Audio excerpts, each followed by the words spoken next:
അത് പേഴ്സണലാണ്. അത് എന്റെ സെൽഫ് ലവിന്റെ പേഴ്സണൽ തിങ്. ഞാൻ ഒരു സെന്റൻസ് പറഞ്ഞത്, you are looking good Shanti. You are really looking good Shanti. Thank you. ഈ വയസ്സാകുമ്പോ ഇത് കൂടുതലല്ലേ ചെയ്യാ അല്ലേ? ആർക്കായി നിനക്ക്? സോറി, അറിയാം ശരിക്കും. മനസ്സുകൊണ്ട് 16 ഉള്ളൂ. നമുക്ക് സിറ്റുവേഷൻഷിപ്സ് ഉണ്ട്. കേൾക്കുമ്പോ എന്തോ പോലെ. ജീൻസ് ഒക്കെ ഇട്ട് ടോപ്പൊക്കെ ഇട്ട് നടക്കുന്ന ക്യാരക്ടേഴ്സ് ചെയ്യണമെന്ന് ആഗ്രഹം ഉണ്ടായിരുന്നോ? അത്രയ്ക്ക് മോഡേൺ എന്നെ കൊണ്ട് ചെയ്യാൻ പറ്റും എന്ന് എനിക്ക് തന്നെ ഡൗട്ട് ഉണ്ടായിരുന്നു. അഭിനയമൊക്കെ മറന്നു. It's so confusing. അതെന്തുവാ അത് അങ്ങനെ ഒരു റിലേഷൻഷിപ്പ് എന്നൊക്കെ പറയുമ്പോൾ നമുക്ക് തന്നെ അറിഞ്ഞുകൂടാ. അല്ല, ഇന്നത്തെ പിള്ളേർക്ക് അറിയായിരിക്കും എന്തൊക്കെയാണ് അവർക്ക്, അതാണ് ഇഷ്ടം. ഞാൻ പറഞ്ഞില്ലേ, അവർക്ക് ഇപ്പൊ they don't believe in marriage എന്നൊരു സിറ്റുവേഷൻ ആയി തുടങ്ങി. നമുക്ക് അതല്ലേ ചിന്തിക്കാൻ പറ്റൂ. അപ്പൊ നമുക്ക് കല്യാണം കഴിക്കാതെ ലിവ് ഇന്നോ കൊല്ലില്ലേ? ആ സമയത്ത് കല്യാണം തന്നെ ആയിരുന്നുണ്ടാവും. ഇപ്പോഴത്തെ തോട്ട് നമുക്ക് വരുന്നത് ഈ ഒരു ഫ്രീഡം ഒക്കെ പെണ്ണുങ്ങൾക്ക് വന്നതിന് ശേഷമാണല്ലോ.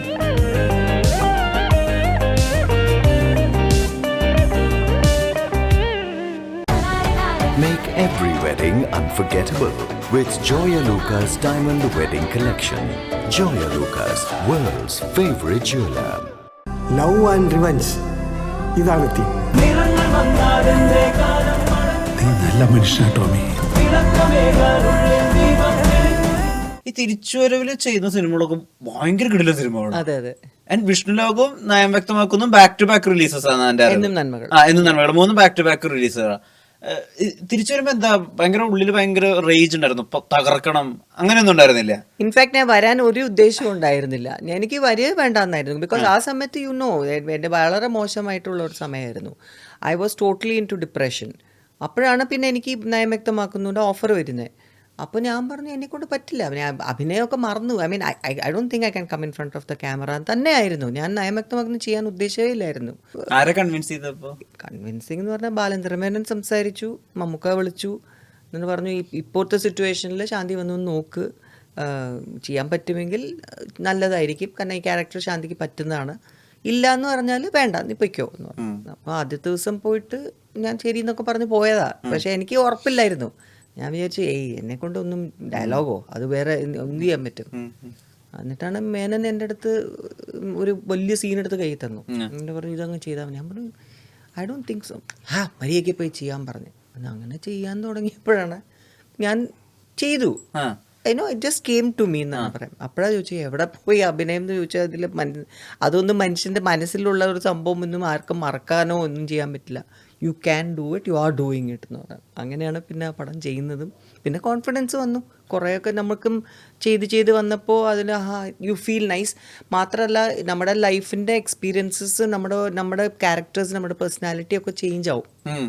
അപ്പോൾ അത് ഓട്ടോമാറ്റിക്കലി നമ്മുടെ ഫേസിലും അതുപോലത്തെ എക്സ്പ്രഷൻസ് ആയിരിക്കും. അപ്പം ഇപ്പം നമ്മൾ 16-17 വയസ്സിൽ വന്ന ഒരു നിദ്രല ചെയ്ത ശാന്തികൃഷ്ണ അല്ല നയം വ്യക്തമാക്കുന്നു ചെയ്യുമ്പോഴേക്കും. ബിക്കോസ് അപ്പോഴത്തേക്ക് എൻ്റെ ലൈഫ് കംപ്ലീറ്റ് അങ്ങ് മാറി, ടോട്ടലി അപ്സൈഡ് ഡൗൺ ആയി. അപ്പോൾ അതിൽ ഞാൻ എൻ്റെ ലൈഫിൻ്റെ എക്സ്പീരിയൻസസിലുള്ള അപ്സ് ആൻഡ് ഡൗൺസ് വന്നു. എൻ്റെ കംപ്ലീറ്റ് പേഴ്സണാലിറ്റി മാറി, എൻ്റെ വിഷമം. So all that was project. അപ്പൊ നയം വ്യക്തമാക്കുന്നു home maker was had an influence of your life. Definitely അത് നമുക്ക് ആ ഒരു രീതിയിലാണ്. കാരണം ഒരു ഹൗസ് വൈഫ് ആയല്ലോ, ഞാൻ ആയിരുന്നല്ലോ, അതുപോലെയൊക്കെ ചെയ്ത്. അപ്പൊ ആ ഒരു രീതിയിലാണ് ഞാൻ പെരുമാറുന്നതും. പിന്നെ മമ്മൂക്കക്ക് ഒരു വളരെ ഡിഫറെന്റ് ക്യാരക്ടർ ആയിരുന്നു അത്. ബട്ട് എന്നാലും ഹി വാസ് വെരി ഹാപ്പി ചെയ്യാനൊക്കെ, ബിക്കോസ് ഞങ്ങളുടെ നല്ല കെമിസ്ട്രി ആയിരുന്നു ആ പടത്തില്. So that really worked out very well. പിന്നെയാണ് വിഷ്ണുലോകം പിന്നെ എൻ്റെ സ്ഥിരം ക്യാരക്ടർ ആയിരുന്നു. പക്ഷേ എന്നാലും ഇന്നും ആൾക്കാർ എന്നെ എവിടെ വെച്ച് കാണുമ്പോഴും ദേവി എന്ന് പറയൂ. വിഷ്ണുലോകത്തിൽ ആ മോഹൻലാൽ പറയുന്ന ഒരു സീന്. അതുപോലെ ഇപ്പോൾ എന്നും നന്മകൾ ജയറാമിൻ്റെ കൂടെ സത്യനന്ദിക്കാടിൻ്റെ ഫസ്റ്റ് പടം ഞാൻ ചെയ്യുന്നു. സോ ഇതെല്ലാം കൂടി വന്ന് പിന്നെ സവിതമായി, ചകോരമായി, it was like some amazing characters. അതെ. സവിതമൊക്കെ ഞാനും 26-27 ഇയർ ഓൾഡ് ആയിരുന്നു. അപ്പോൾ ഞാൻ പറഞ്ഞു എനിക്ക് ഇത് ചെയ്യാൻ പറ്റും തോന്നുന്നില്ല. ജോർജ് ഗിത്തു വിളിക്കുമ്പോൾ ഞാൻ പറഞ്ഞു സവിതം പോലത്തെ ക്യാരക്ടർ 40 വയസ്സ് 50 വയസ്സെന്നൊക്കെ പറയുമ്പോൾ അയ്യോ ആൾക്കാർ അത് അക്സെപ്റ്റ് ചെയ്യില്ലായിരിക്കും. അപ്പോഴാണ് വേണുചേട്ടൻ നെടുമുടി വേണുചേട്ടൻ എന്നെ വിളിച്ച് പറയുന്നത്, ശാന്തി നമ്മളൊക്കെ ചെയ്യുന്നത് നമ്മളായിട്ട് തന്നെ ചെയ്യുവാണെങ്കിൽ അതൊരു അഭിനയമല്ല, അത് ബിഹേവിയർ ആണ്. അപ്പം ഞാൻ ഈ പ്രായത്തിലുള്ള ക്യാരക്ടർ ഇതുപോലെ സാരി കൊടുത്തിട്ട് ഞാൻ അങ്ങ് പോയി ഇരിക്കുകയാണ്. എന്നിട്ട് ഞാൻ ചുമ്മാ ഇങ്ങനെ എന്നൊക്കെ പറഞ്ഞാലും ഇറ്റ്സ് ലൈക്ക് ആക്ടിങ്. പക്ഷെ അത് നീ നീ ബിഹേവ് ചെയ്ത് പോകുന്നതാ. അതിൽ ആക്ടിങ് എന്താ, നമുക്കതൊരു സ്ട്രെസ്സോ അല്ലെങ്കിൽ ഒരു അഭിനയിക്കാനുള്ള ഒരു ശ്രമമോ ഒന്നും അല്ലല്ലോ. You are just behaving. അതൊന്നും അല്ല ചെയ്യേണ്ടാവും. നമ്മളെക്കാട്ടിലും ഇതുപോലത്തെ ഡിഫറെൻ്റ് ആയിട്ടൊരു ക്യാരക്ടേഴ്സ് എന്ന് വെച്ചാൽ ഇതിനേക്കാളും പ്രായം കൂടുതലൊരു ക്യാരക്ടർ അല്ലെങ്കിൽ കുറഞ്ഞ ക്യാരക്ടർ അല്ലെങ്കിൽ വേറെ കൈയില്ല കാല്, I mean something different than what you are എന്ന് ചെയ്താലല്ലേ നമുക്കൊരു ചാലഞ്ച് ഉള്ളൂ. ഇതൊരു ചാലഞ്ചിൻ്റെ അടുത്ത് മര്യാദയ്ക്ക് ഒന്ന് ചെയ്യുകയെന്ന് പറഞ്ഞു. അങ്ങനെയാണെങ്കിൽ സവിതം ചെയ്യുന്നതും ഫസ്റ്റ് ടൈം എനിക്ക് സ്റ്റേറ്റ് അവാർഡ് കിട്ടുന്നതും. സോ അതൊക്കെ എനിക്ക് മാധുവിൻ്റെയും സുനിതയുടെയും അമ്മയായിട്ടെന്നൊക്കെ പറയുമ്പോൾ നമുക്ക് ഒരിക്കലും ചിന്തിക്കാം. എനിക്കും 10-26 വയസ്സേ ഉള്ളൂ അപ്പോൾ. But I did it. And അതും ഇതിപ്പോ അതിലല്ലേ കരഞ്ഞ് കരച്ചിൽ നിർത്താൻ പറ്റണ്ടേ? അതെ, അത് നമ്മുടെ ആറന്മുള പൊന്നമ്മ ചേച്ചിയുടെ ഒരു സീനില്ലേ, നമ്മുടെ യെസ് ഓർ നോ പറയൂന്ന് പറയുന്നത് വേണുചേട്ടൻ വന്നിട്ട്. അപ്പൊ ഞാനിങ്ങനെ തലയാട്ടിയിട്ട് അങ്ങനെ മറ്റേ ഇഴുകി താഴോട്ട് പോയി വീണിട്ട് ഇങ്ങനെ ഭയങ്കരമായിട്ട് കരയുന്ന ഒരു സീൻ. അപ്പോൾ പൊന്നമ്മ ചേച്ചീനെ ആ ഷോട്ടിൽ ഞാൻ കരഞ്ഞ് ചേച്ചീനെ ഇങ്ങനെ പിടിച്ചപ്പോൾ ചേച്ചിയും ഇങ്ങനെ വീണ് എൻ്റെ അടുത്ത് ഇങ്ങനെ വന്നിട്ട് ഇങ്ങനെ ചേച്ചിക്കും കരച്ചിൽ വന്നു. എന്നിട്ട് പിന്നെ അത് സീൻ കഴിഞ്ഞിട്ടും കുറേ നേരം അത് കണ്ടിന്യൂ ചെയ്തു. നമ്മുടെ മൈൻഡിൽ കൈയൊക്കെ വിറച്ചിട്ട് ആ ഫീലിംഗ് ഒക്കെ മൈൻഡിൽ നിന്ന് പോയില്ല അത്ര എളുപ്പത്തിൽ. അപ്പോൾ ആറന്മുള പൊന്നമ്മ ചേച്ചി പറഞ്ഞു, എൻ്റെ അതും എനിക്കൊരു അവാർഡായിരുന്നു. ചേച്ചി അന്ന് പറഞ്ഞ്, എൻ്റെ ഇത്രയും കാലത്തെ അഭിനയ ജീവിതത്തിൽ എന്നെ ശരിക്കും ഷോട്ടിൽ കരയിപ്പിച്ചിട്ടില്ല ആരും, മോളാണ് ഇപ്പോൾ ചെയ്തത് എന്ന് പറഞ്ഞു. അത് കേട്ടപ്പോഴേക്കും എനിക്ക് വീണ്ടും കരച്ചില്ലേ. കാരണം അത്രയും വലിയ ആർട്ടിസ്റ്റൊക്കെ അവർ അങ്ങനെയൊക്കെ പറയുമ്പോഴേ നമുക്കത് ഒരു എന്താണ് പറയുക, അതിന് ട്രഷേർഡ് സംഭവം തോട്ട്സ് നമുക്ക് കിട്ടുന്നതല്ലേ. അതൊക്കെയാണ് ട്രഷർ അവാർഡ്സ്. നമുക്ക് ഈ ഫിസിക്കൽ അവാർഡിനെക്കാട്ടിലും കൂടുതലാണ് ഇന്നും നമ്മളത് ഓർക്കുന്നതും ഒക്കെ. അപ്പോൾ ഞാൻ പറഞ്ഞു, അതുപോലത്തെ ഒക്കെ പടങ്ങളും അതുപോലത്തെ ക്യാരക്ടേഴ്സും ഒക്കെ എനിക്ക് കിട്ടിയത് സത്യത്തിൽ വലിയൊരു ഭാഗ്യം തന്നെയാണ്. അത് ചകോരം ലൂയി ചേട്ടൻ്റെ that was another amazing character. അതും ആദ്യം ഷബാന ആസ്മി ഒക്കെ ആണ് വിളിക്കാൻ ഉദ്ദേശിച്ചിരുന്നു എന്നാണ് കേട്ടത്. ഞാൻ പറഞ്ഞു, ഞാൻ തന്നെയാണ് ഇതിൻ്റെ, ഷബാന ആസ്മി വേണ്ട. അപ്പോഴാണ് ലോയി ചേട്ടൻ പറഞ്ഞില്ല, ശാന്തി തന്നെ ചെയ്താൽ മതി. കാരണം വേറെ ആൾക്കാർ നമ്മൾ ഷബാന ആസ്മിയൊക്കെ വിളിച്ച് അവർക്ക് നമുക്ക് ഇന്ത്യൻ കൾച്ചർ, കേരള കൾച്ചർ, അത് ആ പക്ക ശാരദാമണി എന്ന് പറയുന്ന ക്യാരക്ടർ അങ്ങനെയും കൂടി ആയിരുന്നല്ലോ ആ പൂജയൊക്കെ ചെയ്യുന്നത്. അവരെ കൊണ്ട് അതൊക്കെ നമുക്ക് പറഞ്ഞ് മനസ്സിലാക്കി. മാത്രമല്ല ജനം എത്രത്തോളം അത് അക്സെപ്റ്റ് ചെയ്യും അറിയില്ല. ശാന്തി ചെന്ന് ചെയ്താൽ മതി എന്നുള്ള അങ്ങനെയാണ്. പിന്നെ ചകോരം എങ്ങനെ പുള്ളി ക്യാരക്ടർ എക്സ്പ്ലെയിൻ ചെയ്തു തരിക? ആര്, ലോയി ചേട്ടനോ? അത് ലോയി ചേട്ടൻ എഴുതിയതുപോലെ തന്നെയാണ് നമ്മുടെ കാര്യം പറയും. ഫസ്റ്റ് തന്നെ ആ ക്യാരക്ടറിൻ്റെ ഒരു ട്രേറ്റ്സ് പറഞ്ഞു തരും. അതായത് ദേഷ്യമാണ് അവർക്ക്. അതാണല്ലോ ഫസ്റ്റ് എൻ്റെ ബോഡി ലാംഗ്വേജ് തന്നെ പഠിപ്പിച്ചിരുന്ന ലോയി ചേട്ടനാണ്. നമ്മൾ ആദ്യം ഒരു ആണുങ്ങളുടെ ഒരു ഇതും കൂടി ഗംഭീരവും ഉണ്ടാവും അവർക്ക്. ആ ഫസ്റ്റ് പൂജയൊക്കെ ചെയ്യുമ്പോഴും ഇങ്ങനെയൊക്കെയാണ് സാഷ്ടാംഗമായിട്ടൊക്കെയാണ് നമസ്കരിക്കുന്നതും ഒക്കെ. ഈ ഇതൊന്നുമില്ല. കാരണം അവർ അങ്ങനെയാണ് ജീവിതത്തിൽ she's gone through so much. അവരാണ് ആ വീടിൻ്റെ നാഥൻ എന്നൊക്കെ ആണല്ലോ. അപ്പോൾ ആ ബോഡി ലാംഗ്വേജ് ഫസ്റ്റ് തന്നെ കാണിച്ചൊക്കെ തന്നു എനിക്ക്. ഇങ്ങനെയൊക്കെ അത് പൂജക്കൊക്കെ ചെയ്യുന്നത് നമ്മൾ നൈസായിട്ടല്ല ഇങ്ങനെ എന്നൊക്കെ പറഞ്ഞിട്ട് അങ്ങനെയൊക്കെ ഇടണം എന്നൊക്കെ പറഞ്ഞു. സോ അങ്ങനെ കുറെ ഉണ്ട്. അപ്പൊ അതില് പിന്നീട് മുരളിച്ചേട്ടനായിട്ടുള്ള ക്യാരക്ടർ വരുമ്പോഴാണല്ലോ she starts blushing, she starts feeling. അങ്ങനെ ഒരു ഗ്രേസും ആ ഒരു മൈൻഡിൽ വുമന്റെ ഒരു ഫീലിങ്സ് ഒക്കെ വരുന്നത് അവർക്ക് അപ്പോഴാണല്ലോ. അതിനു മുമ്പ് അവർക്ക് ദേഷ്യവും അവരുടെ ഉണ്ണിയാർച്ച എന്നൊക്കെയല്ലേ പറയുന്നത്. സോ അങ്ങനത്തെ ക്യാരക്ടർ തുടക്കം മുതലേ ലോയി ചേട്ടനും വേണുവും ഡയറക്ടർ എല്ലാം പറയുന്നത് ഇതുപോലെ ട്രേറ്റ്സ് ആണ്. അപ്പോൾ നമുക്ക് ഓട്ടോമാറ്റിക്കലി നമ്മൾ എന്ത് ഡയലോഗ് പറയുമ്പോഴും ആ ബോഡി ലാംഗ്വേജ് നമ്മൾ കീപ്പ് ചെയ്യും. സോ അതിനനുസരിച്ച് നമ്മൾ അഭിനയിക്കും. സോ അതിൽ അത്രയ്ക്കും ഞാൻ വർക്ക് ചെയ്ത ഒരു ക്യാരക്ടറാണ് ചകോരം. അപ്പം അതിൽ തന്നെ എനിക്ക് ബെസ്റ്റ് ആക്ട്രസും കൂടെ കിട്ടിയത് എനിക്കൊരു അനുഗ്രഹമായിരുന്നു. അങ്ങനെ ഫിസിക്കൽ ഇന്റിമസി ഉള്ള ഒരു റൊമാൻറ്റിക് സീനിലും അങ്ങനെ അപ്പിയർ ചെയ്തിട്ടില്ല. പക്ഷെ കുറെ റൊമാൻറ്റിക് സിനിമകൾ ഉണ്ട് താനും. I don't know because I think ഞാൻ ബേസിക് നേച്ചർ എൻ്റെ റൊമാൻറ്റിക് ആണെങ്കിൽ പോലും റൊമാൻസ് ഒരു വിധം ചെയ്യാം. എനിക്ക് ഇതുപോലത്തെ ദൂരത്ത് നിന്ന് കാണിക്കാം അങ്ങനെയൊക്കെ ചെയ്യാനുണ്ടായിരുന്നുള്ളൂ. എങ്കിലും ഐ കുഡൻറ്റ് ഫിസിക്കലായിട്ട് നമ്മൾ ഇങ്ങനെ ചെയ്യുന്ന പോലെ ബെഡ്റൂം സീൻസ് പോലെയൊക്കെ അങ്ങ് ചെയ്യുമ്പോൾ I was not at all comfortable. അതുകൊണ്ട് നാണമല്ല, ഐ കാണ്ട്. ആൾക്കാരും കണ്ടോണ്ടിരിക്കും, എനിക്കത് അറിയില്ല എന്താ ചെയ്യേണ്ടതെന്ന്. So I will be like no, I won't do it. അപ്പോൾ ആൾക്കാർക്ക് ആദ്യമൊക്കെ അവർക്ക് തോന്നുമായിരുന്നു ഇതെന്താ പിന്നെ എങ്ങനെ സിനിമയിൽ അഭിനയിക്കാൻ വന്നതല്ലേ, ഇതൊക്കെ ചെയ്യണ്ടേ. ഞാൻ പറഞ്ഞു എനിക്ക് ചെയ്യണ്ട, എനിക്ക് സിനിമയിൽ എനിക്ക് അഭിനയിക്കണമെന്നേ ഇല്ല, ഞാൻ തിരിച്ചു പോയിക്കോളാം എന്ന് പറയും. സോ അതുകൊണ്ട് പിന്നെ അവർക്ക് മനസ്സിലായി തുടങ്ങി. ശാന്തികൃഷ്ണനെ വിളിച്ചു കഴിഞ്ഞാൽ ഇങ്ങനെയൊക്കെയാണ്. വിശ്വംഭരൻ സാർ ഉണ്ടായിരുന്നു പണ്ടൊക്കെ, ഞാൻ സാറിന്റെ ഒരുപാട് ഞാൻ പടങ്ങൾ ചെയ്തിട്ടുണ്ട്. പക്ഷെ സാർ എൻ്റെ അടുത്ത് ആദ്യം പതുക്കെ വന്ന് ചോദിക്കും, ശാന്തി ഇങ്ങനെയൊക്കെയാണ് സീൻ. അവൾ വന്നിട്ട് പതുക്കെ ഇങ്ങനെ ഒന്ന് തൊടും, ഓക്കെ ആണോ ചോദിക്കും, പതുക്കെ ആരും കേൾക്കാതെ. ഞാൻ പറഞ്ഞു okay sir, okay ready, shot വെക്കൂ എന്ന് പറയും. അങ്ങനെയൊക്കെ ആയിരുന്നു. ആൾക്കാർക്ക് വിശ്വസിക്കാൻ പറ്റില്ല ഇത്രയും ഇതുപോലെയൊക്കെ ചെയ്തിട്ടും എങ്ങനെ ഇത്ര പടങ്ങൾ ചെയ്തു ശാന്തി എന്നാണ്. But it can happen. നമുക്ക് അത് അങ്ങനെ തന്നെ ചെയ്താൽ മാത്രമേ നമുക്ക് ഇന്നത്തെ I don't know, may be competition കാരണം അങ്ങനെ ഫീൽ ചെയ്യായിരിക്കും. അന്ന് ഒരു ഹാൻഡ്ഫുൾ ഓഫ് ആർട്ടിസ്റ്റ്സ് അവരവർക്ക് അവരവരുടേതായിട്ടുള്ള ഒരു സ്പേസ് ഉണ്ടായിരുന്നു. ഇപ്പൊ ഞാനാണെങ്കിലും ജലജയാണെങ്കിലും, ജലജയായിരുന്നു കൂടുതലും ദുഃഖപുത്രി ക്യാരക്ടേഴ്സ്. എന്റെ പിന്നെ ഇടയ്ക്കൊക്കെ പിന്നെ കുറച്ചൊക്കെ മാറ്റങ്ങളൊക്കെ ഉണ്ടായിരുന്നു. ബട്ട് എന്നാൽ പോലും മോസ്റ്റ്ലി അങ്ങനെയായിരുന്നു. പിന്നെ അംബിക കുറച്ചുകൂടെ ഗ്ലാമറസ് ആയിട്ട് അങ്ങനെയൊക്കെ ചെയ്യുമായിരുന്നു അവളുടെ ക്യാരക്ടേഴ്സ്. പിന്നെ പൂർണിമ ഉണ്ടായിരുന്നു. അപ്പൊ അങ്ങനെ ചെയ്ത് വരുമ്പോൾ ഞങ്ങൾക്ക് ഞങ്ങളുടേതായിട്ടുള്ള സ്പേസ്, കോമ്പറ്റീഷൻ ഒന്നുമില്ല. ഞങ്ങൾക്ക് we were very good, like all നല്ല ഫ്രണ്ട്സ്, ഇന്നും നല്ല ഫ്രണ്ട്സ് ആണ്. സോ ആ രീതിയിൽ നോക്കുവാണെങ്കിൽ ഐ വാസ് ലക്കി. അങ്ങനെയൊക്കെ തമിഴിലൊക്കെ അവർ കൂടുതൽ ചെയ്തിട്ടുണ്ടല്ലോ. ഞാനൊക്കെ തമിഴില് വെസ്റ്റേൺ ഔട്ട്ഫിറ്റ്സ് ഇട്ടത് ഫസ്റ്റ് പടത്തില് പനീർ പുഷ്പങ്ങൾ. അതിലൊക്കെ എന്റെ കൂടുതലും എനിക്ക് പാന്റ് ഷർട്ട് മിഡീസ് അങ്ങനെയൊക്കെ ആയിരുന്നു, തമിഴ് പടത്തിലായിരുന്നു. അങ്ങനെ ആഗ്രഹം ഉണ്ടായിരുന്നോ, ജീൻസ് ഒക്കെ ഇട്ട് ടോപ്പ് ഒക്കെ ഇട്ട് നടക്കുന്ന ക്യാരക്ടേഴ്സ് ചെയ്യണമെന്ന് ആഗ്രഹം ഉണ്ടായിരുന്നോ? അത്രയ്ക്ക് മോഡേൺ എന്നെ കൊണ്ട് ചെയ്യാൻ പറ്റും എന്ന് എനിക്ക് തന്നെ ഡൗട്ട് ഉണ്ടായിരുന്നു. കാരണം എന്താ വെച്ചാൽ എന്റെ face maybe it is like that. പക്ഷെ വേറെ ഒന്നും കൂടിയുണ്ട്. എന്റെ നമുക്ക് ഹെയർ സ്റ്റൈലൊക്കെ മാറ്റി അങ്ങനെയൊക്കെ എന്റെ മേക്ക് ഓവർ ചെയ്താൽ എനിക്ക് അതും ആവാം ചെയ്യാം. ഇറ്റ് വാസ് നോട്ട് ലൈക്ക് നമ്മൾ ഇങ്ങനെ മാത്രമേ സൂട്ട് ആവുള്ളൂ ഒന്നും ഉണ്ടായിരുന്നില്ല. പക്ഷെ എന്നാൽ പോലും ആ ക്യാരക്ടേഴ്സ് ചെയ്യാൻ നമുക്കും ഒരു കോൺഫിഡൻസ് വേണ്ടേ. അപ്പൊ ഞാൻ ഇന്നും ഏതെങ്കിലും ഒരു ക്യാരക്ടർ ഉണ്ടെങ്കിലും ഇന്ന് പിന്നെ ചോദ്യം കൂടുതലാണ് എനിക്ക് അങ്ങോട്ട്. ആരെങ്കിലും എന്തെങ്കിലും ക്യാരക്ടർ കൊണ്ടുവന്നാലും അതിനെക്കുറിച്ച് മനസ്സിലാക്കാനും എല്ലാം ഇപ്പോൾ നമുക്ക് ആ എക്സ്പീരിയൻസ് ഉള്ളതുകൊണ്ട് കൂടുതൽ ചോദിക്കും എന്താണ് സംഭവം, പിന്നെ എന്തുകൊണ്ട് ഇങ്ങനെ ചെയ്യുന്നു, എന്തുകൊണ്ട് ഈ ക്യാരക്ടർ ഇങ്ങനെ സംസാരിക്കുന്നു ഒക്കെ എനിക്ക് അറിയണം. പണ്ടതൊന്നും അറിയില്ലല്ലോ, അവർ പറയുന്നത് നമ്മൾ ചെയ്യുന്നു എന്നാണ്. മോഡേൺ ഡ്രസ് എനിക്ക് അതിനുള്ള കോൺഫിഡൻസ് ഇല്ലായിരുന്നു. അപ്പൊ നമുക്ക് ഗ്ലാമർ റോൾസ് ചെയ്യണമെങ്കിൽ അതിനനുസരിച്ചുള്ള കോൺഫിഡൻസ് വേണം. നമ്മൾ നടക്കുന്ന രീതിയും നമുക്ക് തന്നെ അത് കൺവിൻസിങ് അല്ല, കോൺഷ്യസ് ആണെങ്കിലേ ആൾക്കാർ വിചാരിക്കും അയ്യോ ഇവരെന്തിനാ ഇതൊക്കെ ചെയ്യാൻ പോകുന്നെന്ന് പറയും. സോ എനിക്ക് ഞാൻ ഒരിക്കലും അങ്ങനെ റിസ്ക് എടുക്കില്ലായിരുന്നു. പിന്നെ എനിക്ക് വന്ന റോൾസും mostly it was like that. അങ്ങനെ ആരും എന്നെ അടുത്ത് നിന്ന് ഭയങ്കര ഗ്ലാമർ റോളാന്ന് പറഞ്ഞിട്ട് ആരും വന്നിട്ടില്ല. അതുകൊണ്ടായിരിക്കും ചേട്ടനും എനിക്ക് പടം തരാത്തത്.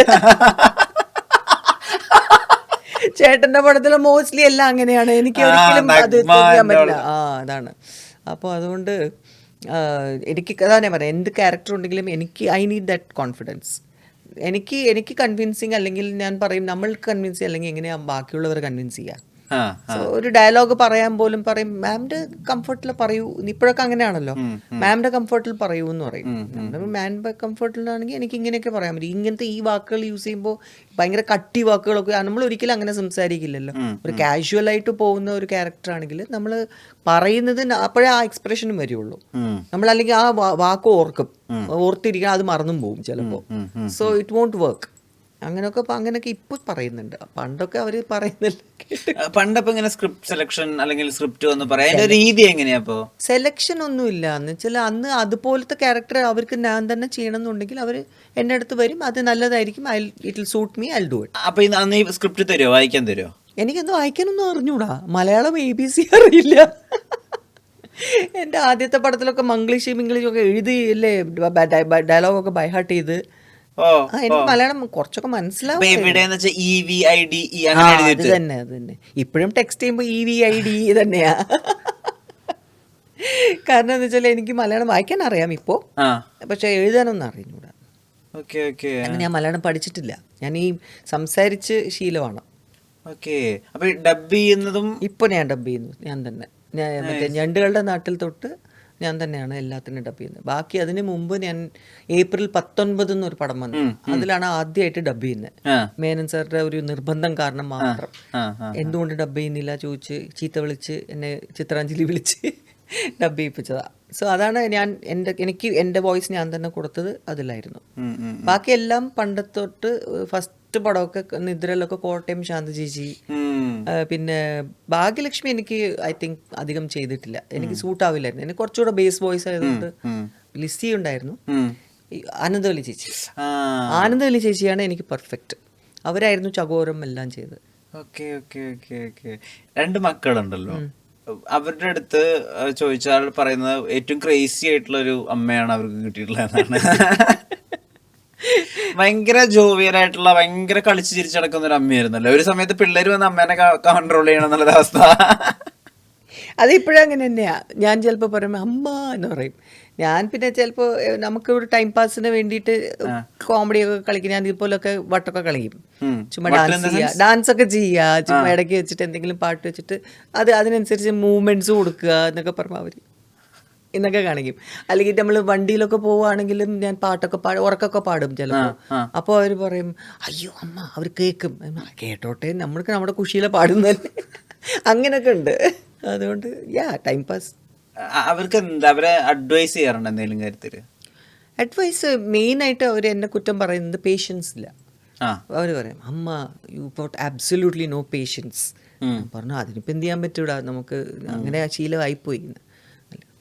ടേക്ക് എ ഡീപ് ബ്രെത്ത് എന്നൊക്കെ പറയും, സമാധാനപ്പെടും, അതൊക്കെ പതുക്കെ പോവാം. കാരണം എനിക്കാണെങ്കിൽ ഈ കൊച്ചിലെ മുതൽ നമ്മുടെ ബോംബെയിൽ ജനിച്ച് വളർന്നതുകൊണ്ട് ഈ ടൈമിൽ നമ്മൾ എവിടെയെങ്കിലും കറക്റ്റായിട്ട് ബസ് പിടിക്കാനോ അതിനെങ്കിലും നമുക്ക് കറക്റ്റായിട്ട് ആ ടൈമിൽ പോയില്ലെങ്കിൽ വി വിൽ മിസ്. ഇപ്പോൾ കോളേജിനാണെങ്കിലും നമ്മൾ ഏതെങ്കിലും ക്ലാസ് ആണെങ്കിൽ, അത് എൻ്റെ ഡാൻസിൻ്റെ മാസ്റ്റർ ജി എങ്ങനെ വെച്ചാൽ 8 മണിക്ക് ക്ലാസ് ആണെങ്കിൽ രാവിലെ 8 മണിക്ക് അവിടെ പോയിട്ട് നമ്മൾ തൊഴണം. അല്ലാതെ 8 മണിക്ക് ക്ലാസ്സിൽ എത്തിയാൽ പോരാ. അതെങ്ങനെ 5-10 മിനിറ്റ് അങ്ങോട്ടും ഇങ്ങോട്ടും ആയാൽ അത്രേ ക്ലാസ് എടുക്കൂ. 45 മിനിറ്റ്സ് എടുക്കുകയുള്ളൂ, അല്ലാതെ 1 hour എടുക്കൂല. He was that strict. അപ്പോൾ നമ്മൾ അതിനനുസരിച്ച് പ്ലാൻ ചെയ്യണം. അപ്പോൾ നമ്മൾ വീട്ടിൽ നിന്ന് 7 മണിക്ക് ഇറങ്ങിയാൽ 7:15 ബസ് കിട്ടും. ബസ് കിട്ടിയപ്പോൾ നമ്മൾ പിന്നെ അവിടെ എത്തുമ്പോൾ ഒരു 20 മിനിറ്റ്, അത് കഴിഞ്ഞ് നടക്കാൻ ഒരു 10 മിനിറ്റ്. ഇപ്പം ഇങ്ങനെ കാൽക്കുലേറ്റ് ചെയ്ത് അവിടെ പോയി ഡ്രസ്സ് മാറാൻ ഒരു 5 മിനിറ്റ്, പിന്നെ പോയിട്ട് 8 മണിക്ക് മുമ്പ് സാർ വരുന്നതിന് മുമ്പ് നമ്മൾ പോയി അവിടെ നിൽക്കണം. അപ്പോൾ ഇങ്ങനെ ഫുൾ പ്ലാനിങ് ഉണ്ട്. അപ്പോൾ ഈ പ്ലാനിങ് ആണ് ഇന്നും എനിക്ക്. എന്തുണ്ടെങ്കിലും ഞാനിപ്പോൾ 4 മണിക്ക് നമ്മൾ ഫ്ലൈറ്റ് പിടിക്കണമെങ്കിൽ ഞാൻ കാൽക്കുലേറ്റ് ചെയ്യും. 4 മണിയാണെങ്കിൽ നമുക്ക് അവിടെ ചെക്ക് ഇൻ കൗണ്ടർ ക്ലോസ് ചെയ്യുന്നത് 3 മണിക്ക്. അപ്പോൾ 3 മണിക്കാണെങ്കിൽ നമ്മൾ ഇവിടെ നിന്ന് പോകണമെങ്കിൽ 3/4 മണിക്കൂർ വേണമെങ്കിൽ ഞാൻ അതിനൊരു അര. സോ ഇങ്ങനെയാണ് എൻ്റെ കാൽക്കുലേഷൻ. ബാക്കിലോട്ട് പോയി കാൽക്കുലേറ്റ് ചെയ്ത് അങ്ങനെ കറക്റ്റായിട്ട് അവിടെ എത്തി. അപ്പോൾ അവിടെ പോയി നമുക്ക് ഒരു ചായ കുടിക്കാൻ സമയം ഉണ്ടാവും, ഇതുണ്ടാവും. So the whole thing is planned in my mind. ഞാൻ അത്രയ്ക്ക് OCD ആണ് ഈ കാര്യത്തിൽ. എൻ്റെ പിള്ളേർ അങ്ങനെ ഈ സ്റ്റൈലാണ്. സ്ലോ ആയിട്ട് ഞാൻ പറഞ്ഞു ടാക്സി വന്നവൻ നിൽക്കും, അമ്മ റിലാക്സ്, 1 മിനിറ്റ് കൊണ്ട് അവർ പോവും, അവർ ടാക്സി എത്തി. ഇതാണ് എൻ്റെ ഇത്. എന്നിട്ട് പിന്നെ ദേഷ്യം, പിന്നെ വഴക്കൊക്കെ ആവും. ചിലപ്പോൾ ഇങ്ങനെ പറയും, ഞാൻ ഇതിനാണ് കുഴപ്പം, നിങ്ങൾ സിനിമയ്ക്ക് പോവുകയും വേണം, മര്യാദയ്ക്ക് ഡ്രൈവ് ആവില്ല, അവിടെ പോയി ഫസ്റ്റ് സീൻ കാണാൻ പറ്റില്ല. അപ്പോൾ ഇതാണ് ഞാൻ. അപ്പോൾ അത് അവർക്ക് ഇറിറ്റേഷനാണ്. എന്നാലും ഞാൻ അങ്ങനെയാണെന്ന് അവർക്ക് അറിയുകയും ചെയ്യാം. ഇപ്പം കുട്ടികൾ അവരുടെ ടീനേജിലും അത് കഴിഞ്ഞിട്ട് അവരുടെ കുറച്ചുകൂടി മെച്യൂർഡൊക്കെ ആകുമ്പോൾ അവരുടെ ലൈഫിനെ പറ്റിയിട്ടുള്ള പ്രോബ്ലംസ് ഒക്കെ വന്ന് അമ്മയുടെ അടുത്ത് വന്ന് പറയുമ്പോൾ എങ്ങനെയാണ് നിങ്ങളുടെ കോൺവെർസേഷൻ ഉണ്ടാവുക? ഞാൻ എൻ്റെ എക്സ്പീരിയൻസ് വെച്ച് പറയും. റിലേഷൻഷിപ്പ് എന്ന് പറയാണ്, ഡോണ്ട് ലേൺ ഫ്രം മീ. കാരണം എൻ്റെ റിലേഷൻഷിപ്സ് ഒന്നും ശരിയായിട്ടില്ല. അപ്പൊ ഞാൻ പറയും എന്നെ കണ്ട് എങ്ങനെ എന്തൊക്കെ ചെയ്യാൻ പാടില്ല എന്നോ അത് പഠിച്ചോളാൻ പറയും. ഇങ്ങനെ തിരിച്ചിട്ട് തന്നെ പറയാം. പിന്നെ ഞാൻ പറയാം എൻ്റെ ഡിസിഷൻസ് നിങ്ങൾക്ക് അറിയാം. 2 കല്യാണം കഴിച്ച് 2 ഡൈവോഴ്സായി. അതുകൊണ്ട് ദയവേത് നിങ്ങൾ പാർട്ട്ണറൊക്കെ പിടിക്കുമ്പോൾ സൂക്ഷിച്ച് വളരെയധികം ആലോചിച്ചിട്ട് അനലൈസ് ചെയ്തിട്ട് കല്യാണം കഴിച്ചാൽ മതി എന്ന് പറയും. കല്യാണേ കഴിക്കരുതെന്ന് പറയും. അവർക്ക് തന്നെ വേണ്ട, അവർ തന്നെ ഇപ്പോഴും കാര്യം അത്. കാരണം they have seen so much in their life. അവർ ആ പ്രായത്തിൽ തന്നെ they have been become matured. അവർക്ക് മനസ്സിലായി അതാണെന്ന്. So they know very well.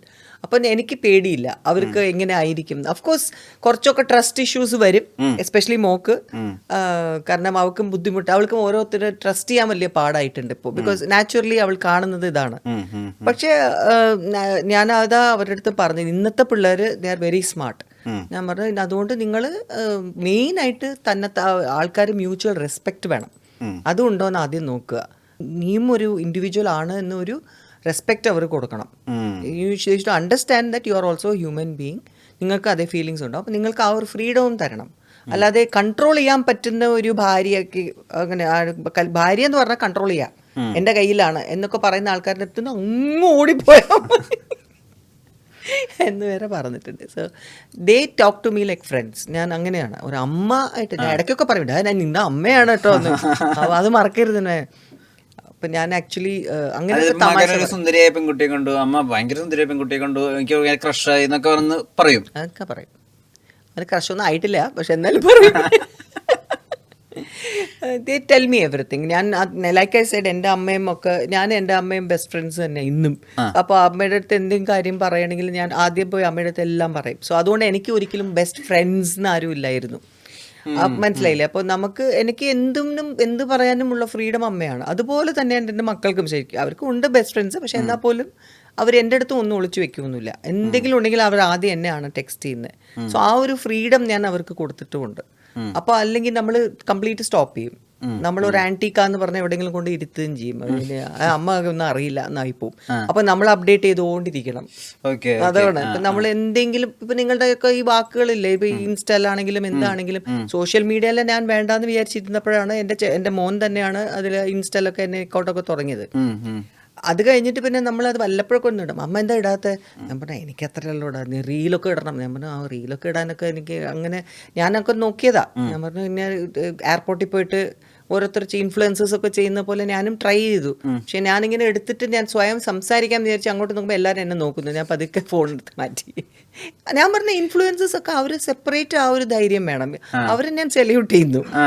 അതൊരിക്കലും നമ്മളായിട്ട് അങ്ങനെ ഒരു കോൺഫിഡൻസ് ഇല്ലെങ്കിൽ ചെയ്യരുത്. വൃത്തികേടല്ലേ? എല്ലാവരും ചെയ്യുന്നു ഞാനും ചെയ്യട്ടെ എന്ന് പറഞ്ഞിട്ട്. സോ എനിക്ക് യൂട്യൂബ് ചാനലൊന്നും തുടങ്ങില്ല. എനിക്ക് തോന്നുന്നില്ല. തുടങ്ങാൻ ആരെങ്കിലുമൊക്കെ കൂടെ ഉണ്ടെങ്കിൽ വേണമെങ്കിൽ ചെയ്യാതിരിക്കും. പക്ഷെ എനിക്ക് സ്വയം ചെയ്യാൻ ഇതേവരെ തിങ്ക് ചെയ്തിട്ടില്ല. അന്വേഷണിക്ക് ഒരുപാട് ഇഷ്ടമുള്ള കേരളത്തിലെ ഏറ്റവും ഇൻഫ്ലുവൻഷ്യൽ ആയിട്ടുള്ള ഒരു യൂട്യൂബർ ഉണ്ട്. അതാരാ? മകളെ പോലെ കരുതുന്ന ഒരാൾ. അതാരാണ്? അഹാന കൃഷ്ണ. അഹാനയോ? അതെ അതെ. അവളും പിന്നെ ഇപ്പോഴും കംപ്ലീറ്റ് എല്ലാത്തിനും ഇത് ഷി വിൽ കോൺടാക്ട് മീ. നിങ്ങൾ ഭയങ്കര സിംഗായിരുന്നു ഞണ്ണികളുടെ നാട്ടിൽ.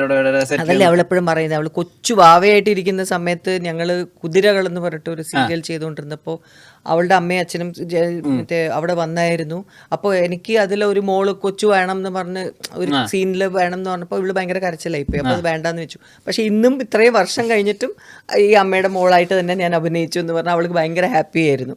അപ്പോൾ എപ്പോഴും പറയും ഒന്ന് എൻ്റെ റിയൽ അമ്മ, ഒന്ന് എൻ്റെ റിയൽ അമ്മ എന്ന് ഇപ്പോഴും പറയുന്നതാണ്. ഞാൻ റിയൽ അമ്മ, എന്നെ ഞണ്ടുകളുടെ നാട്ടിലെ അമ്മയായിരുന്നു. മറ്റേത് അവളുടെ റിയൽ അമ്മ സിന്ധു. അതുപോലെ. സോ അവളിപ്പോഴും ഭയങ്കര സ്നേഹമാണ്.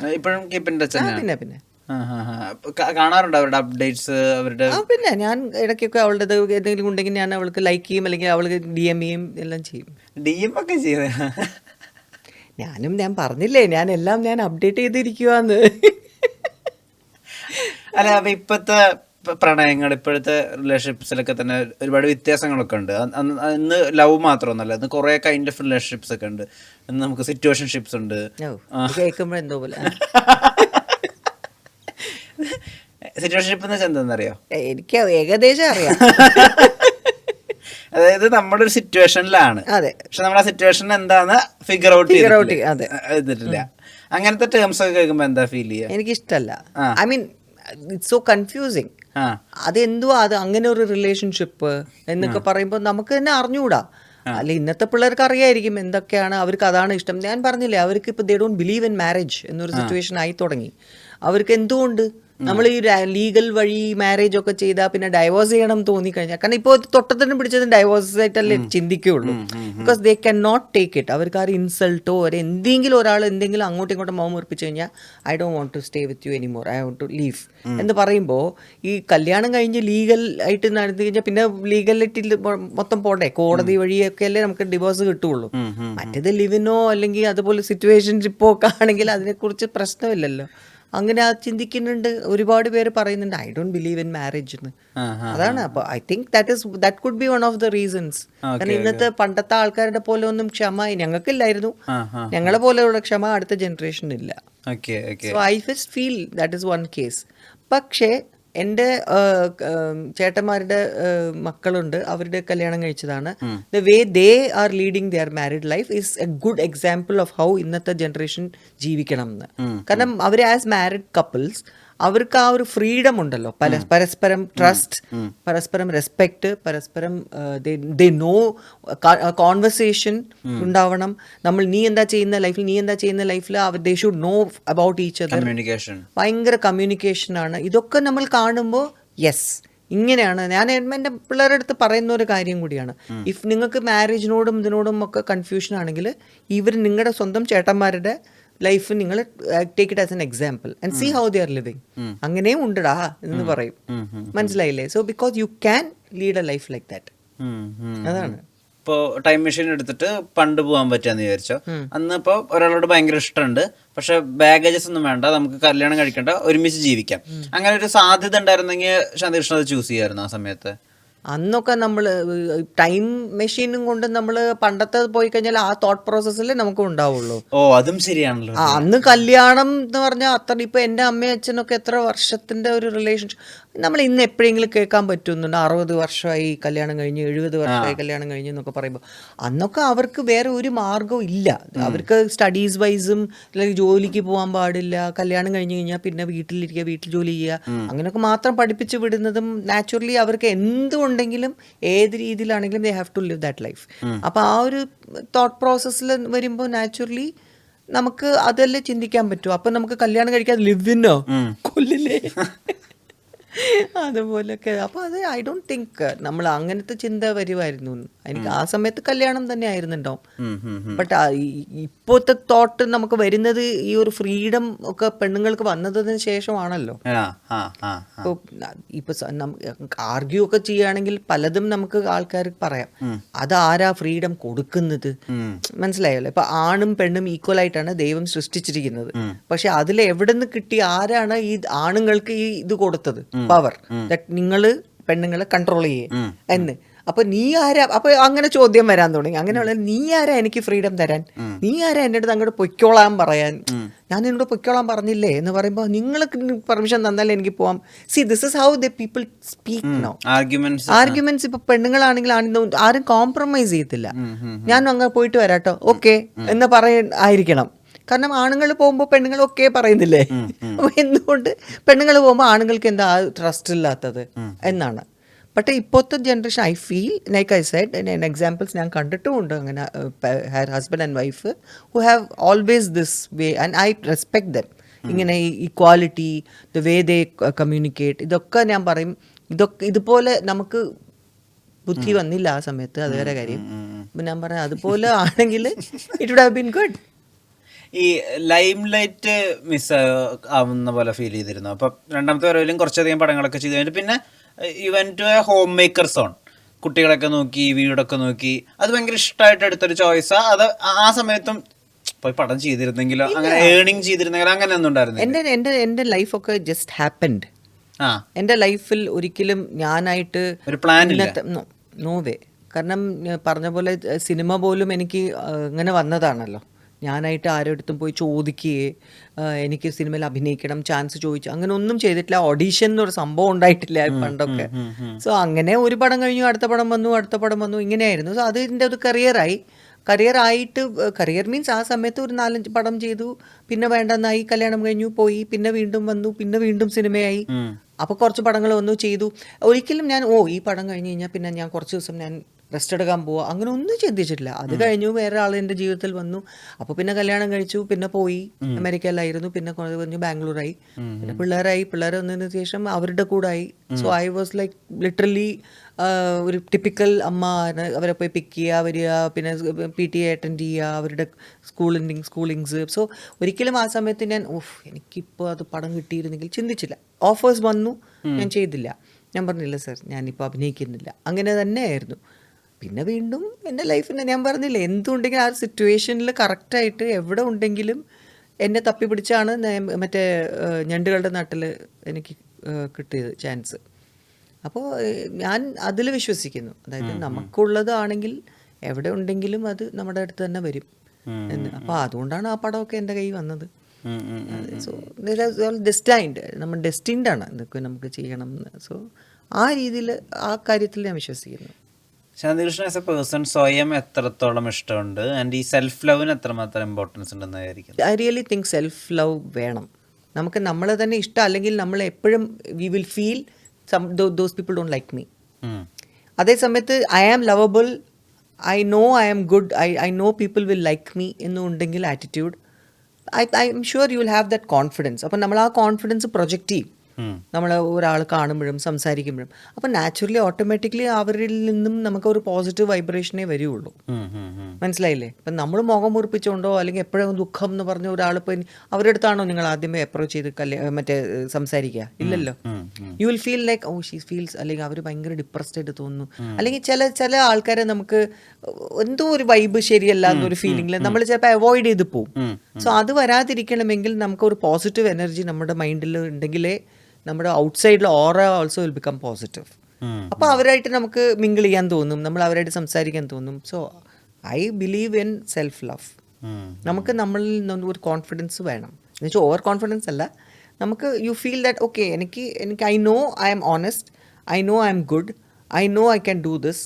അപ്പോൾ എനിക്ക് ഞാനിപ്പോൾ ഒരാളുടെ അടുത്ത് ഒരു കാര്യം സംസാരിക്കണമെങ്കിൽ അവർക്ക് നമ്മളുടെ അടുത്ത് ഇങ്ങോട്ട് സംസാരിക്കാൻ തോന്നണം.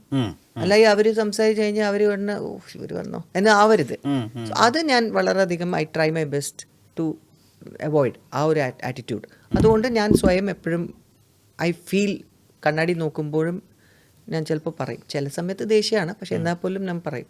എന്താ കണ്ണാടി നോക്കി പറയുന്നു? അത് പേഴ്സണലാണ്. അത് എന്റെ സെൽഫ് ലവിന്റെ പേഴ്സണൽ തിങ്. ഞാൻ ഒരു സെന്റൻസ് പറഞ്ഞാൽ ബാക്കിയൊന്നും പറയണ്ട, ഒരു സെന്റൻസ് പറഞ്ഞാൽ you are looking good Shanti. You are really looking good Shanti. Thank U.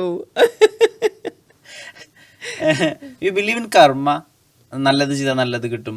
I just feel that positivity നമ്മൾ കൊടുത്തു കഴിഞ്ഞാൽ നമുക്ക് പോസിറ്റിവിറ്റി കിട്ടുന്നു. I believe in that. കാരണം നമ്മൾ I believe in universe, I believe in nature. ഞാനല്ലാതെ ഒരു പ്രത്യേകിച്ച് നമ്മൾ പറയുന്ന പോലെ പണ്ട് വളരെയധികം സൂപ്പർസ്റ്റിഷ്യസ് ആയിരുന്നു.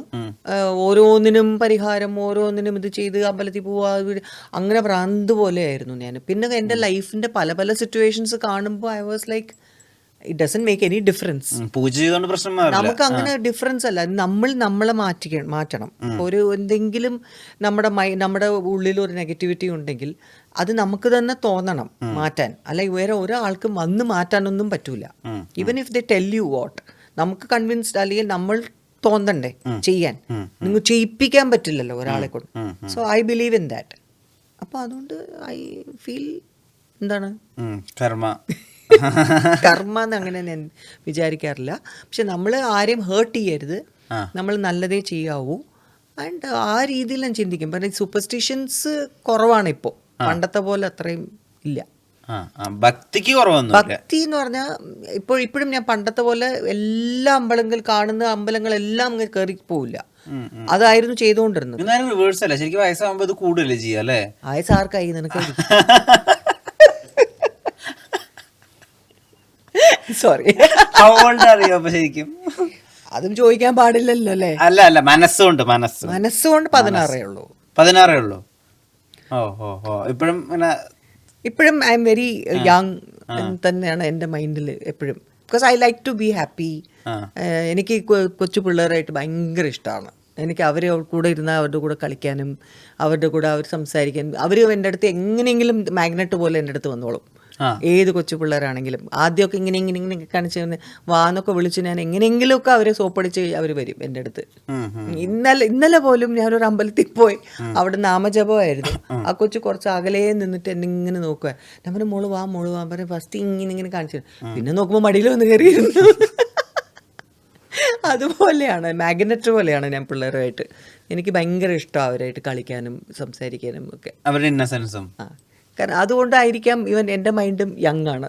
എനിക്കും അവർ ഭയങ്കര അതുപോലത്തെയാണ് എനിക്കിഷ്ടം. എന്ന് വെച്ചാൽ പ്രായമുള്ളവരെ എനിക്ക് ഇഷ്ടമല്ല എന്നല്ല, അവരായിട്ടും എനിക്ക് ഇഷ്ടമാണ്. അവർ അവരുടെ സ്റ്റോറീസ്, എക്സ്പീരിയൻസസ് അങ്ങനെയൊക്കെ കേൾക്കാനും ഒക്കെ. പക്ഷേ എനിക്ക് അവരാരും ഹേർട്ട് ചെയ്യുന്ന എനിക്ക് ഒട്ടും ഇഷ്ടമല്ല. എനിക്ക് ഭയങ്കരമായിട്ട് അങ്ങ് ദേഷ്യം കയറും ആരെങ്കിലും അങ്ങനെ വയസ്സായ ആൾക്കാർ എന്തെങ്കിലും ഒരു ചീപ്പായിട്ട് പറയുകയോ അല്ലെങ്കിൽ അവർ ചിരിക്കുന്ന അവരെ അങ്ങനെയൊക്കെ എനിക്ക് കണ്ടു കഴിഞ്ഞാലും കേട്ട് കഴിഞ്ഞാൽ ഞാൻ ചിലപ്പോൾ പോയി ചോദിക്കുകയും ചെയ്യും അവരുടെ അടുത്ത്. എനിക്ക് അത്രയ്ക്ക് ചിലപ്പോൾ എനിക്കത് കൺട്രോൾ ചെയ്യാൻ പറ്റൂല. എല്ലാവരും വയസ്സായും പോകുമ്പോൾ ഹൗ വി നോ നമ്മൾ എന്ത് നമുക്ക് സംഭവിക്കാൻ പോകുന്നത്. Never do that, you know.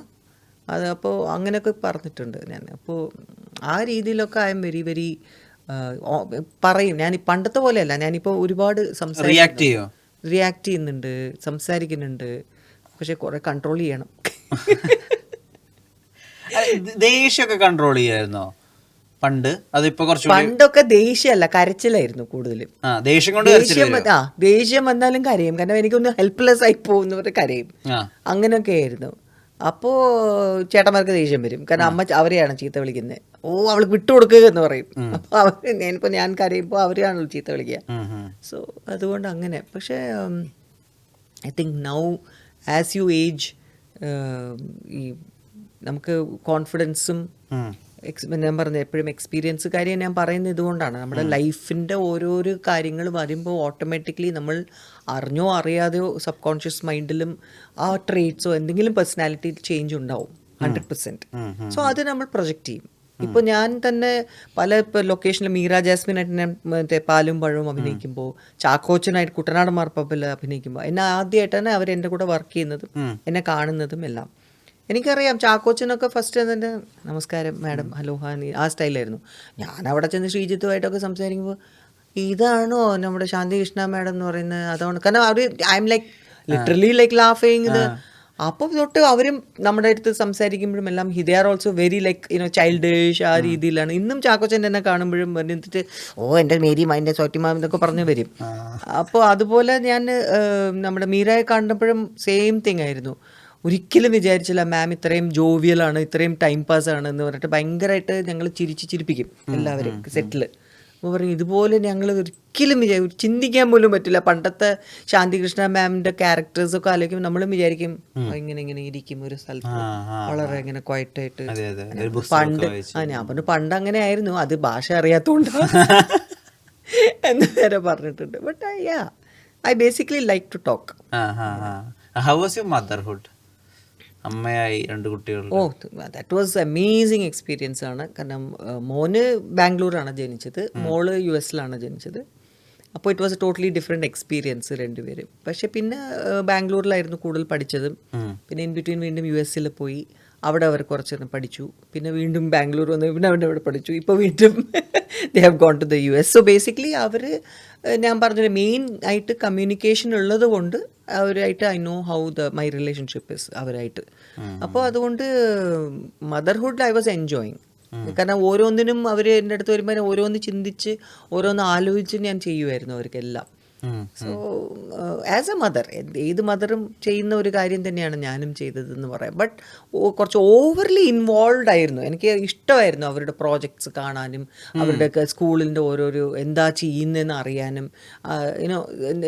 ചുമ്മാ ചാർട്ട് വർക്കൊക്കെ ഉണ്ടെങ്കിലും തന്നെ പ്രോജക്റ്റ് വർക്കൊക്കെ ഉണ്ടെങ്കിലും I also want to get involve എന്നൊരു ഫീലിംഗ് ആണ്. എനിക്കും ഒരു എൻ്റെ ചൈൽഡ്ഹുഡിൻ്റെ ഒരു ഓർമ്മ. സോ എനിക്കതൊക്കെ ഭയങ്കര ഇഷ്ടമാണ്, ഇന്നും എനിക്കിഷ്ടമാണ്. മോളിപ്പോൾ digital media, she's does new media design. അപ്പോൾ എനിക്കും ഭയങ്കര ക്രിയേറ്റീവ് അല്ലേ ഞാനും. അപ്പോൾ ഐ ഓൾസോ ലൈക്ക് അവൾ ചെയ്യുന്ന എന്തെങ്കിലും ഡിസൈൻ ഉണ്ടെങ്കിൽ അതിൽ നിന്ന് എനിക്ക് ഐഡിയാസ് കിട്ടുമ്പോൾ ഞാനും എന്തെങ്കിലുമൊക്കെ ഞാനും വരയ്ക്കും, ഞാനും എന്തെങ്കിലും അതിനെക്കുറിച്ച് ചിന്തിക്കും, കുറച്ച് റിസർച്ച് ചെയ്യും അതിനെപ്പറ്റി. വരയ്ക്കുമായിരുന്നോ? വരയ്ക്കും. അങ്ങനെ ഒരു സൈഡ് എനിക്കറിയില്ലായിരുന്നു. ഞാനൊക്കെ വരയ്ക്കുമായിരുന്നു. ഐ മീൻ പല പല ടാലന്റ് ഒക്കെ ഉണ്ട്. എന്തൊക്കെയാ പിന്നെ ഹിഡൻ ടാലന്റ്? എന്തൊക്കെയാണ്, ഞാൻ 4 കൊല്ലം കർണാട്ടിക് മ്യൂസിക് പഠിച്ചതാണ്. അത് കുറച്ച് പിന്നെ അത് വിട്ടു. പിന്നെ ഡാൻസ് ആയിരുന്നു കൂടുതലും. പിന്നെ ഉള്ളത് ഈ വരയ്ക്കലൊക്കെ പ്രൊഫഷണലായിട്ട് ഒന്നും പഠിച്ചതല്ല. പിന്നെ കുറച്ച് സിത്താർ പഠിച്ചു.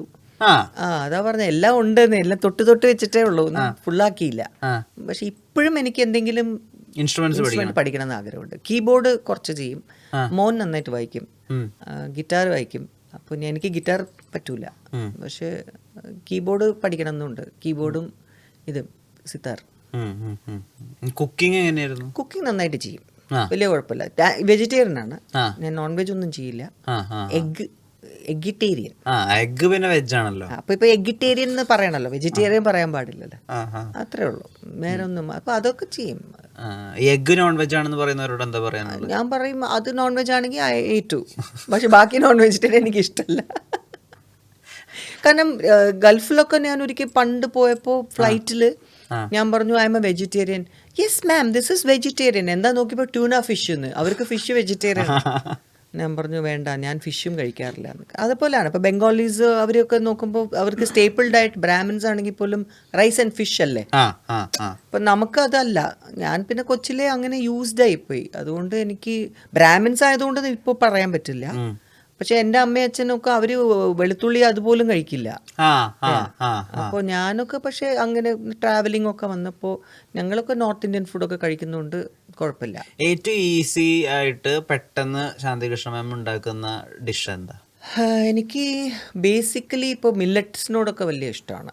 ഉപ്പുമാവ്, എനിക്ക് ഈ അവലുപ്പുമാവൊക്കെ ഭയങ്കര ഇഷ്ടം. എങ്ങനെയാ ഒരു ഉപ്മാവ് ഉണ്ടാക്കുന്നത്? പോഹ എങ്ങനെ ഉണ്ടാക്കുന്നു? ഇത് പോഹ എന്ന് വെച്ചാൽ എന്തുവാ?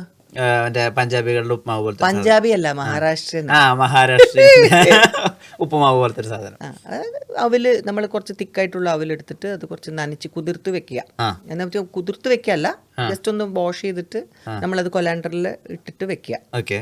അത് ആ സമയം അതിൽ കുറച്ച് ഉപ്പും മഞ്ഞൾപ്പൊടിയും കുറച്ച് മുളക് പൊടിയൊക്കെ ഇട്ടിട്ട് അത് കുറച്ച് നേരം സോക്ക് ചെയ്യാൻ വെച്ചിട്ട് പിന്നെ ബാക്കി നമ്മൾ ഉപ്പുമാവ് ഉണ്ടാക്കുന്ന പോലെ തന്നെ. പക്ഷേ ഇതിനെ സെപ്പറേറ്റ് പിന്നെ വീണ്ടും വെള്ളം ഒഴിക്കില്ല. നമ്മളിപ്പോൾ കുറച്ച് ഓയിൽ ഒഴിച്ചിട്ട് അതിൽ ഈ കടുവും ജീരകമാണ് അവർ കൂടുതൽ യൂസ് ചെയ്യുന്നത്. മഹാരാഷ്ട്രൻസ് കടുകല്ല യൂസ് ചെയ്യുക. അപ്പോൾ ജീരകം പിന്നെ പച്ചമുളകും അതൊക്കെ ഇട്ടിട്ട് പിന്നെ കടലയില്ലേ മറ്റേ പീനട്സും കുറേ അതിലിടും. എന്നിട്ട് അതുകൊണ്ട് നന്നായിട്ട് ഒന്ന് ചെറുതായിട്ട് വറുത്ത് കഴിഞ്ഞാൽ ഈ അവിലെടുത്തിട്ട് അതിലിടുക. എന്നിട്ട് നന്നായിട്ട് ഇത് കുറച്ച് തേങ്ങയും ഇടും, മല്ലിയിലൊക്കെ ഇടും. എന്നിട്ട് അത് കുറച്ചൊന്ന് അടച്ചു വെച്ചിട്ട് അതെ, അത്രേ ഉള്ളൂ. That is poha. ചില പേര് കുറച്ച് പഞ്ചസാര ഇടും. അതാണോ ബ്രേക്ക്ഫാസ്റ്റിന് കഴിക്കുക? അത് എനിക്കിഷ്ടമാണ്. ബ്രെഡ് കഴിക്കും. ബ്രെഡിൽ പനീർ ബുർജി പോലെ ആക്കിയിട്ട് കഴിക്കും. പനീർ ബുർജി പോലെ, എഗ് ബുർജി പോലെ പനീർ ഇട്ടിട്ട് അത് കുറെ വെജിറ്റബിൾസ് ഒക്കെ ഇട്ട് മിക്സ് ചെയ്ത് അതിൽ കുറെ മസാല ഒക്കെ ഇട്ടിട്ട് ബ്രെഡിൻ്റെ അകത്ത് വെച്ചിട്ട് ബ്രെഡ് ടോസ്റ്റ് ചെയ്യാം. ഹമ്മസ് അങ്ങനത്തെ സാധനങ്ങൾ. ഇഡ്ഡലി ദോശ അങ്ങനത്തെ ഒന്നും വേണം എന്ന് നിർബന്ധമൊന്നുമില്ല. രാവിലെ എനിക്ക് ഏത് എളുപ്പം ചെയ്യാൻ പറ്റുന്നത് കഴിക്കും. സിനിമയിലെ ഫേവറേറ്റ് പെർഫോമർ ആരാ? ഞാൻ പണ്ടും ഇന്നും എപ്പോഴും പറയുന്ന ഒരു കാര്യമാണ്, എനിക്ക് അമിതാഭ് ബച്ചനും കമലഹാസനുമാണ് എൻ്റെ ഫേവറേറ്റ്സ്. എന്തേ? ഒന്നുമില്ല, ഞാൻ മോഹൻലാൽ മമ്മൂട്ടി കൂടെ പറഞ്ഞേക്കാം. എനിക്ക് ഇഷ്ടമല്ലായല്ല, എനിക്ക് ഭയങ്കര ഇഷ്ടമാണ് മോഹൻലാൽ മമ്മൂട്ടിയൊക്കെ, ഇല്ലാന്നേ പറയാൻ പറ്റില്ല. എന്താ എപ്പോഴും അമിതാഭ് ബച്ചനിൽ ഇത്രയും ഫാസിനേറ്റ്? എന്താണെന്നറിയില്ല. Right from beginning, maybe ഞങ്ങൾ ബോംബെയിലൊക്കെ ജനിച്ച് വളർന്നതുകൊണ്ട് അവിടുത്തെ പടങ്ങൾ കാണുന്നത് പണ്ട് മുതൽ അമിതാഭിൻ്റെയാണ് കൂടുതലും. പണ്ടത്തെ ആക്ടേഴ്സിലോ വിനോദ് ഖന്ന, അമിതാഭ് ബച്ചൻ, ധർമ്മേന്ദ്ര എന്നൊക്കെ പറയുമ്പോൾ ഇവരൊക്കെ ആണല്ലോ കാണുന്ന സ്ക്രീനിലൊക്കെ കാണുമ്പോൾ, വലിയ സ്ക്രീനിലൊക്കെ കാണുമ്പോൾ ഉള്ള അമേസ്മെന്റ്. അപ്പോൾ പണ്ട് മുതലേ. പിന്നെ ഞാൻ അമിതാഭ് ബച്ചൻ എന്ന് പറഞ്ഞ ആ മഹാ നടനെ കാണുന്നത് അമ്മ അസോസിയേഷന്റെ ചീഫ് ഗസ്റ്റ് ആയിട്ട് പുള്ളി വന്നപ്പോഴാണ്, എറണാകുളത്ത് വെച്ച്. അപ്പോൾ ഒക്കെ ഇങ്ങനെയാണ് ഞാൻ, ശോഭന, പ്രിയൻ, നമ്മുടെ പ്രിയദർശനില്ലേ, പ്രിയനാണ് ഇവിടുത്തെ നമ്മുടെ അവന്യൂ റിജന്റ് ഹോട്ടലിലാണ് പുള്ളി താമസിച്ചുകൊണ്ടിരുന്നത്. സോ താഴെ എല്ലാവരുടെയും കൂടെ ഫോട്ടോ എടുക്കാനും ഫംഗ്ഷന് പോകുന്നതിന് മുമ്പ് ഫോട്ടോ എടുക്കാൻ വേണ്ടി പോയിട്ട് അമിതാഭിനെ വിളിച്ചുകൊണ്ട് വരുന്നോ ചോദിച്ചു പ്രിയനൊക്കെ ഞങ്ങൾ നേരത്തെ ഫ്രണ്ട്സ് ആണ്, before he was A director. അപ്പോൾ പ്രിയന് സുരേഷ് കുമാർ, ഞാൻ, ശോഭന, പിന്നെ ആരായിരുന്നു, അങ്ങനെ ഒരാളും കൂടി, ആരാന്ന് എനിക്ക് ഓർമ്മയില്ല. ഞങ്ങൾ എല്ലാവരും കൂടി ലിഫ്റ്റിൽ പോയിട്ട് പിന്നെ തിരിച്ച് വരുമ്പോൾ അമിതാഭിനെയും കൂടെ കൊണ്ടുപോകും. അപ്പോൾ ഞങ്ങളിങ്ങനെ അടുത്ത് നിൽക്കുക അമിതാഭിൻ്റെ കൂടെ. പുള്ളി ഇങ്ങനെ, അപ്പോൾ ഞാനിങ്ങനെ എൻ്റെ കൂടെ ഒരു ഫോട്ടോ എടുത്തിട്ട് ഞാൻ എൻ്റെ ഇൻസ്റ്റയിൽ ഞാൻ പോസ്റ്റ് ചെയ്തിട്ടുണ്ട്. ഞാനും അമിതാഭ്, ബാക്കിയുള്ളവരൊക്കെ ഞാൻ ഒന്ന് ക്രോപ്പൊക്കെ ചെയ്തിട്ടൊക്കെയാണ്. പക്ഷെ അതിന് നടുക്ക് ഒരാളുണ്ട്, അത് എനിക്ക് കട്ട് ചെയ്യാൻ പറ്റിയില്ല, കാരണം നടുക്ക് മുഖമായിപ്പോയി. അതാരാന്ന് എനിക്ക് ഓർമ്മയില്ല. അതുകൊണ്ട് എനിക്കും അമിതാഭിൻ്റെ ആ ഒരു എനിക്ക് പക്ഷെ അഭിനയിക്കാൻ ചാൻസ് കിട്ടിയിട്ടില്ല അമിതാഭിൻ്റെ കൂടെ. സമയം കെടുക്കുകയല്ലേ? അമിതാഭിനെ ആരെങ്കിലും കോണ്ടാക്ട് ചെയ്യണമെങ്കിൽ പറഞ്ഞേക്കണം, ഇങ്ങനെ ഒരു ആർട്ടിസ്റ്റ് ഉണ്ടെന്ന്. രേവതിയൊക്കെ അഭിനയിച്ചിട്ടുണ്ട്. Very jealous of Har.